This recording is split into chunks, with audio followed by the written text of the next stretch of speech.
દેવીમાએ શા માટે ભ્રામરી દેવી અને શાકંભરી માતાનો અવતાર લીધો? દેવતાઓની સહાય કરવા માટે દેવી અનેક અવતાર તો લે જ છે. ભ્રામરી દેવીનો અવતાર લઈને દેવીએ અરુણ નામના દૈત્યથી દેવતાઓની રક્ષા કરી હતી, જેની કથા આજે આપણે સાંભળીશું. પૌરાણિક કથા અનુસાર અરુણ નામના એક દૈત્યએ કઠોર નિયમોનું પાલન કરીને ભગવાન બ્રહ્માજીની ઘોર તપસ્યા કરી.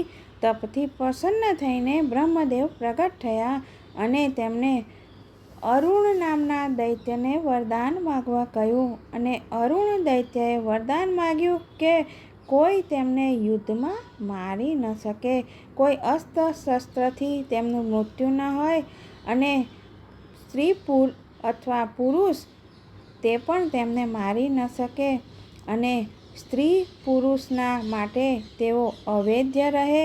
અને એટલું જ નહીં, પરંતુ તેમને 4 પગવાળા પ્રાણી પણ વધ ના કરી શકે અને 2 પગવાળા પણ વધ ના કરી શકે, સાથે જ દેવતાઓ પર વિજય પણ પ્રાપ્ત કરી શકે.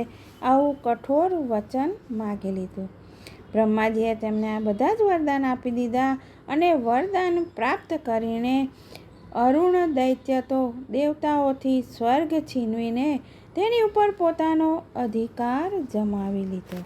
બધા જ દેવતાઓ ગભરાઈને ભગવાન શંકરની પાસે જાય છે. ત્યારે આકાશવાણી થઈ કે બધા જ દેવતા દેવી ભગવતીની ઉપાસના કરે અને તે આ દૈત્યને મારવામાં સક્ષમ છે. આકાશવાણી સાંભળીને બધા જ દેવતાઓ દેવીની ઘોર તપસ્યા કરવા લાગ્યા. પ્રસન્ન થઈને દેવીએ દેવતાઓને દર્શન આપ્યા અને એમના 6 પગ હતા અને તેમને ચારેય તરફથી અસંખ્ય ભ્રમરો, જે એક વિશેષ પ્રકારની મોટી મધમાખી હોય છે, તેનાથી ઘેરાયેલા હતા અને તેમની મુઠ્ઠીમાં પણ ભ્રમરો ભરાયેલી હતી કે જે એક વિશેષ કરીને મોટી મધમાખી જેવી હોય છે. એવા ભમરાથી તેઓ ઘેરાયેલા હોવાને કારણે દેવતાઓએ તેમને ભ્રામરી દેવીના નામથી સંબોધિત કર્યા અને દેવતાઓની પૂરી વાત સાંભળીને દેવીએ તેમને આશ્વસ્ત કર્યા કે તેઓ ભ્રમરોથી અરુણ દૈત્યને મારશે અને થોડીક જ વારમાં તો આખાય બ્રહ્માંડમાં ભ્રમરોથી ઘેરાઈ ગયું અને થોડીક જ વારમાં અસંખ્ય ભ્રમર અતિ બલશાળી દૈત્ય અરુણના શરીર પર ચીપકી ગયા અને તેમને કરડવા લાગ્યા. અરુણ દૈત્ય તો ખૂબ જ પ્રયત્ન કરવા લાગ્યો, પરંતુ તે ભ્રમરાઓથી, તે મધમાખીઓથી તેઓ બચી ન શક્યા અને તેમના પ્રાણનો ત્યાગ કર્યો. અને આવી રીતે ભગવતીએ ભ્રામરી દેવીનું રૂપ લઈને દેવતાઓની રક્ષા કરી.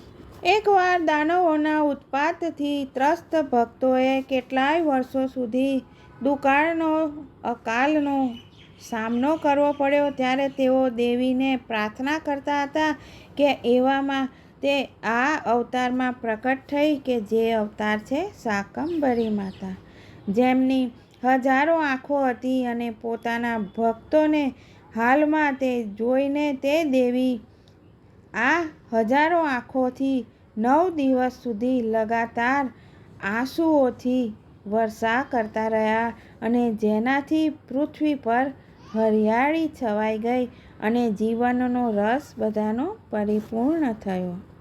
એકવાર દાનવોના ઉત્પાતથી ત્રસ્ત ભક્તોએ કેટલાય વર્ષો સુધી દુકાળનો અકાલનો સામનો કરવો પડ્યો. ત્યારે તેઓ દેવીને પ્રાર્થના કરતા હતા કે એવામાં તે આ અવતારમાં પ્રકટ થઈ કે જે અવતાર છે શાકંભરી માતા, જેમની હજારો આંખો હતી અને પોતાના ભક્તોને હાલમાં તે જોઈને તે દેવી આ હજારો આંખોથી 9 દિવસ સુધી લગાતાર આંસુઓથી વર્ષા કરતા રહ્યા અને જેનાથી પૃથ્વી પર હરિયાળી છવાઈ ગઈ અને જીવનનો રસ બધાનો પરિપૂર્ણ થયો.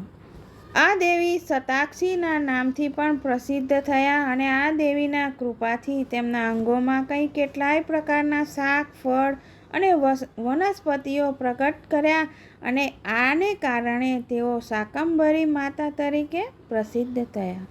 પોષ મહિનાની શુક્લ પક્ષની અષ્ટમીના તિથિને શાકંભરી નવરાત્રિનો પ્રારંભ થાય છે, જે પોષ પૂર્ણિમાએ સમાપ્ત થાય છે.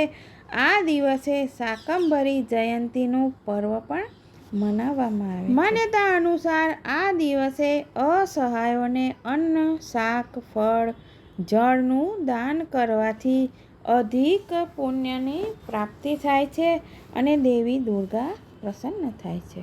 આમ લોક કલ્યાણ માટે અને દેવતાઓની રક્ષા કરવા માટે ભગવતી માતાએ આવી રીતે બે સ્વરૂપ નવા શાકંભરી માતા અને ભ્રામરી દેવી તરીકે તેમણે જન્મ લીધો અને લોકોને ઉગાર્યા. જય શ્રી કૃષ્ણ. ફરી મળીશું આવા નવા અવનવા વિષય સાથે.